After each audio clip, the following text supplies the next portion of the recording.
Hola a todos, mi nombre es X-Moon y hoy voy a contarles tres historias de terror. Sí, haciendo un plagio a Dross. Es más, la primera historia es de Dross. Espero que les guste. Como ya les dije, esta historia me la robé de Dross descaradamente.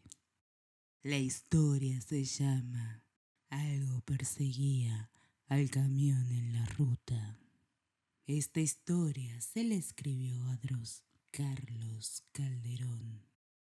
Todo pasa en una carretera chilena. Claudio iba con su esposa Soledad a bordo de su vehículo Monza del año 89. A Soledad la idea de viajar por la noche no le hacía gracia, entre otras cosas por el frío, pero Claudio lo prefería por mucho. No solo porque la vista del cielo era espectacular, sino porque el viaje se le hacía mucho más tranquilo y despejado. Llevaba 6 horas conduciendo y le quedaban varias horas más de viaje. Así que solo porque Soledad se hallaba dormida, se permitió detenerse poco a poco a un costado de la ominosa carretera y bajarse para aliviar la vejiga. Cuando Claudio estaba ahí de pie, ayudándose con las luces encendidas de su auto, pidiendo mentalmente que Soledad no se despierte, ve unas luces aproximándose delante por la carretera. No tarda mucho en deducir que lo que se acerca es un camión, pero hay un problema. Iba sumamente rápido, a una velocidad tan deliberada y hasta criminal que a Claudio se le ocurre inmediatamente que quien maneja puede estar intoxicado. Justo cuando estaba ahí paralizado, con temor de que el camión quizás choque el auto donde está su esposa, el vehículo de 18 ruedas comienza a tocar la bocina insistentemente, delirante, al punto que el ruido que hace no solo es un pandemonio, sino producto de la desesperación del camionero. Pasó de largo haciendo un estruendo infernal y rápidamente empezaba a perderse de vista detrás de ellos. Claudio sospechaba algo. Sea quien sea que estuviera manejando, intentaba advertirles algo. Claudio corrió hacia el auto. Tuvo que enfrentar a Soledad, que obviamente se había despertado.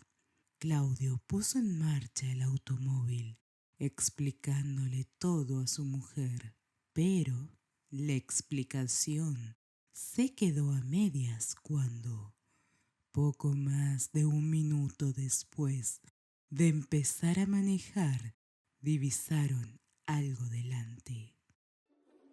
Parecía un enorme animal que corría irregularmente por la carretera en dirección a ellos.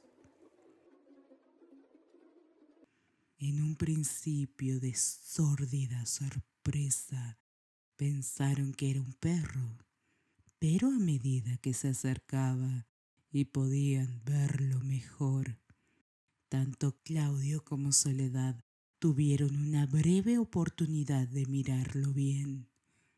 Y hasta el día de hoy lo cuentan así.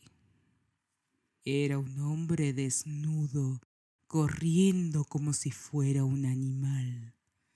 Aquella cosa los pasó de largo. Claudio hundió deliberadamente el pie sobre el acelerador, demandando toda la potencia del Monza, a la vez que miraba por el espejo retrovisor cómo aquella cosa se detenía en medio de la ruta y se volteaba para mirarlos, hasta que la oscuridad lo tragó. Claudio rompió, sin ningún pudor, el límite de velocidad permitido hasta llegar a una gran estación de servicio con varios autos estacionados. Su impresión fue tanta y se sentía tan perturbado por el encuentro, por todo lo que había pasado en conjunto, que le temblaban las manos, incluso después de llegar al destino. Tanto su esposa como él no durmieron en toda la noche. Claudio, de hecho, se descompuso tanto que Soledad tuvo que manejar el resto del camino. Ya al mediodía siguiente, la sorpresa y el terror de Claudio y de su esposa se hicieron presentes nuevamente cuando creía que podía dejar todo ese susto atrás.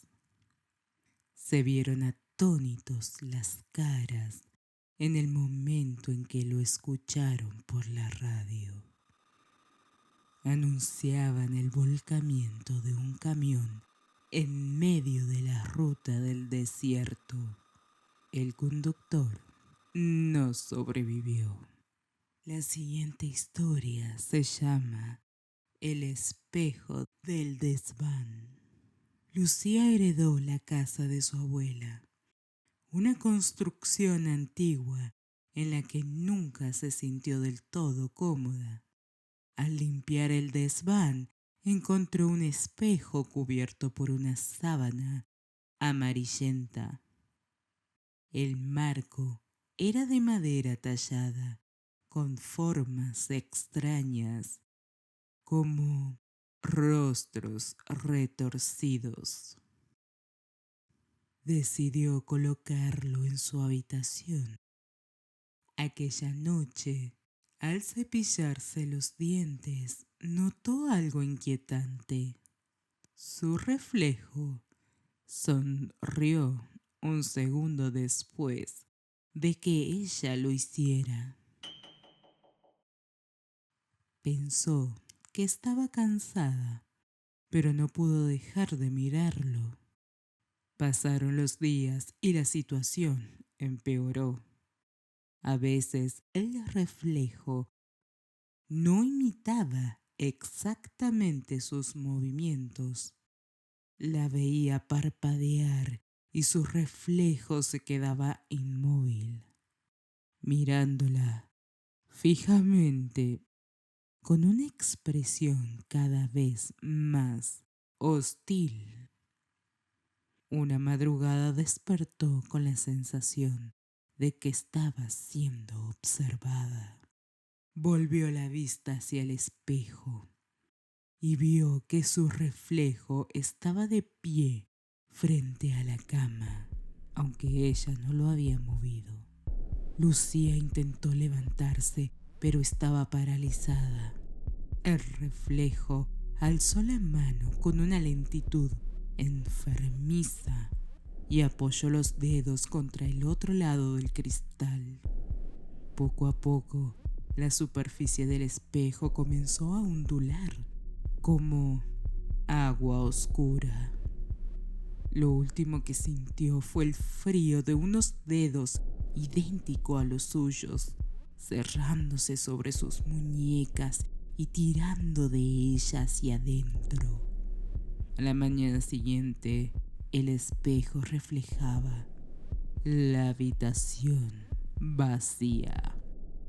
Pero si uno se acercaba lo suficiente, podía ver a Lucía golpeando desde dentro del cristal sin emitir sonido alguno, con la boca abierta en un grito eterno.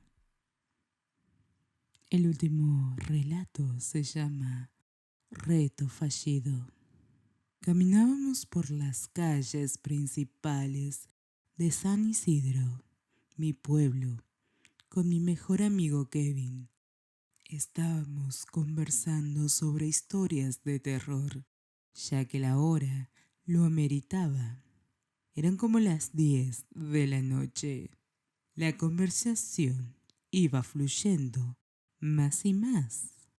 Entonces, mi amigo me comentó que había una casa abandonada en el camino de Singüedza y que todos decían que allí se escuchaban ruidos y se veían cosas extrañas. Yo no soy creyente de esas cosas. Siempre he considerado que son puras tonterías. Y empecé a burlarme de él. Kevin, muy enojado, me retó, con apuesta y todo. Y yo pensé que era muy fácil ganarle. El reto consistía en que los dos iríamos al otro día a aquella casa y permaneceríamos 2 horas allí, pase lo que pase. Si yo no escuchaba ni sentía nada, él me pagaría. Reto aceptado, le dije. Yo esperaba el momento con ansias, porque ese dinerito que pensaba ganar me servía mucho. A las 11:30 de la noche nos dirigimos al lugar. Caminamos y caminamos, porque para llegar allá debíamos cruzar un bosque. Unos 50 metros antes de llegar a la casa, sentí algo muy raro y empecé a tener miedo. Pero como yo sabía que esas cosas no existen, seguí. A las 12 de la noche ya estábamos en la puerta de la casa. Kevin me miró y me dijo: el reto ha comenzado. Entramos y tan solo al cruzar la puerta sentí un escalofrío. Prendí la linterna y pude ver un retrato que permanecía colgado en una de las paredes. Él me comentó que era de la dueña de la casa. Tenía una expresión muy rara y parecía que me observaba fijamente a los ojos. En su rostro se reflejaba molestia. Con un poco de miedo le quité la vista y seguí. A las 12:45 de la noche sentí una mano encima de mi hombro. Me di vuelta, creyendo que era mi amigo, pero no había nadie. En ese momento quise salir corriendo, pero no pude, porque necesitaba el dinero. Para mala suerte, la noche se hacía eterna. A la 1 de la madrugada pasó lo peor. Empezamos a escuchar voces que decían: no podrás salir de aquí. Parecían de exorcismo. Solo me arrodillé y mirando al cielo dije: Dios, ayúdame, no me desampares. Pero seguían sonando las voces y nos acercamos hasta que pudo haber sido una sala, pero no había absolutamente nada. Cuando volteé, Kevin había desaparecido. Un minuto antes de que se acabara el reto, vi unas sombras que empezaban a salir de todos lados. Sentí tanta desesperación que tomé uno de los tantos palos que había por la destrucción de la casa. Solo quería defenderme. Salí corriendo y en la puerta principal estaba Kevin, desplomado torpemente en el suelo. Al principio no entendía nada, pero sentí un terror inmenso, indescriptible, al ver a Kevin con una raja en el cuello. Lo habían degollado al punto de casi decapitarlo. Escuché pasos tras mío, pero no quise voltear, no quise verlo, no quise saber quién era. Mi instinto hizo que saliera corriendo por las calles, histérico, llorando y gritando. Corrí hasta que vi un grupo de personas, pero al llegar a ellos me desmayé. Conté esta historia tantas veces, pero nadie me cree. Al parecer, nunca encontraron a Kevin. Es más, parece que no existe nadie llamado así. Hace 5 años que estoy en este lugar, pero no es tan malo. Kevin sigue hablando conmigo, haciendo bromas de cómo fallé ese reto. Espero que les haya gustado. Buenas noches y dulces sueños.